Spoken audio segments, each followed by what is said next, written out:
How to fix Warzone 3 GPU driver version error message on your PC and on your account right now.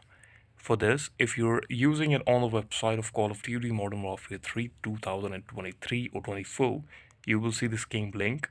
If you have already opened it or you're using it on your browser or your application, you should simply click and close your browser directly from the cross menu and then click on the Wi-Fi network just on the right bottom of your screen. Check your Wi-Fi network connection, that if you're connected with a better Wi-Fi network connection, or you will need to change your connection.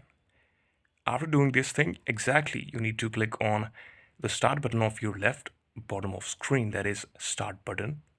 Let me just do that, how it actually happens in this video. I'm going to show you. So refresh it, click on the left bottom of screen, click on the power button, and then click on the restart option. Once your PC will be restarted, you can see that you will be able to see that there is nothing you can deal with. Thank you so much for watching this video.